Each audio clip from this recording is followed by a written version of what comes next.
ఈ అమ్మాయికి కంటి చూపు లేదు. ఆకలిగా ఉన్నప్పుడు ఆమె పాడైపోయిన బ్రెడ్ తినేది. ఎందుకంటే ఆమె తల్లి చాలా కాలం క్రితమే ఆమెను వదిలి వెళ్లిపోయింది. ఒకరోజు ఆమెకు సిగరెట్ వాసన వచ్చింది. తల్లి తిరిగి వచ్చిందేమో అని ఆమె అనుకుంది. టేబుల్ కింద నుంచి నెమ్మదిగా బయటకొచ్చి నేలను తాకుతూ ఎదుట నిలబడ్డ వ్యక్తిని స్వాగతించేందుకు ముందుకు వెళ్ళింది. ఆ వ్యక్తిని తాకగానే ఆమె వేళ్లు గరుకైన గడ్డాన్ని తాకాయి.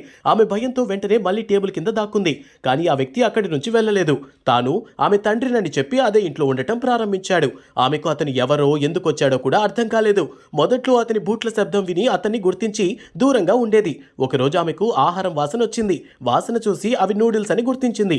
కానీ అపరిచితుల నుంచి ఆహారం తీసుకోకూడదని తల్లి చెప్పిన మాట గుర్తొచ్చింది. అమ్మాయి బ్రెడ్ కోసం వెతికింది, కానీ అది ఎక్కడా కనిపించలేదు. ఆమె భయపడిపోయింది. ఆ వ్యక్తి ఆమెకు నూడిల్స్ ఇచ్చాడు, కానీ ఆమె భయంతో వాటిని కింద పడేసి మళ్ళీ టేబుల్ కింద దాక్కుంది. అప్పుడే ఆమెకు తెలిసింది అతను పాడైన బ్రెడ్లు అన్నీ పడేసి ఆమె కోసం కొత్త బ్రెడ్ తీసుకొచ్చాడు అని. అప్పుడు అమ్మాయికి అర్థమైంది అతను తనకు హాని చేయడానికి రాలేదు. ఆ తర్వాత ఆమె నెమ్మదిగా అతని దగ్గరకు రావడం ప్రారంభించింది. అతని ఇచ్చిన ఆహారం తినడం మొదలుపెట్టింది. కాలక్రమంలో ఆమె అతనితో అనుబంధం పెంచుకుంది. రాత్రిళ్లు నిద్రపోయేటప్పుడు నెమ్మదిగా అతని పక్కన చేరి పడుకునేది. కొన్నిసార్లు తల్లి గుర్తొచ్చి అమ్మాయి ఏడ్చేది. కొన్ని రోజుల తర్వాత ఆమె ఆరోగ్యం క్షీణించింది. అది గమనించిన ఆ వ్యక్తి ఆమెను ఆసుపత్రికి తీసుకెళ్లి రాత్రంతా ఆమె పక్కనే కూర్చొని చూసుకున్నాడు.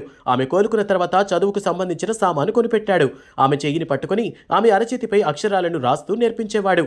ప్రతిసారి ఆమె ఒక పదం సరిగ్గా నేర్చుకుంటే ప్రేమగా ఆమె తలపై చేయి వేసేవాడు. కొద్ది కాలంలోనే ఆమె అనేక పదాలు నేర్చుకుంది. ఒకరోజు ఆమె అతని అరచేతిపై వేళ్లతో థ్యాంక్స్ అని రాసింది. కానీ ఆ ఆనందం ఎక్కువ రోజులు నిలవలేదు. ఒకరోజు కొందరు వచ్చి ఆమె తల్లి అప్పు ఇంకా చెల్లించలేదని, ఇల్లు సీజ్ చేస్తున్నామని చెప్పారు. మరే మార్గం లేక అతను ఆమెను అనాథాశ్రయానికి తీసుకెళ్లాడు. అమ్మాయి హృదయం భారంగా మారింది. వెళ్లే ముందు అతను ఆమె చేతిలో బ్రెడ్ పెట్టాడు. కానీ ఒక్కసారిగా అమ్మాయికి పరిచయమైన అతని స్నేహం దూరం అయ్యింది.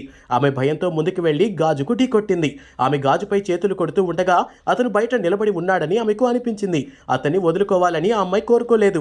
చివరికి ఆ తలుపు తెరుచుకుంది. ఆ వ్యక్తి ఆమె కన్నీళ్లు తుడిచాడు. ఆమె అతని చేయి పట్టుకొని అతని అరచేతిపై వేళ్లతో ఒక మాట రాసింది, నాన్న అని. ఆ క్షణంలో ఆ వ్యక్తి నిజంగా ఆమె తండ్రిగా మారిపోయాడు.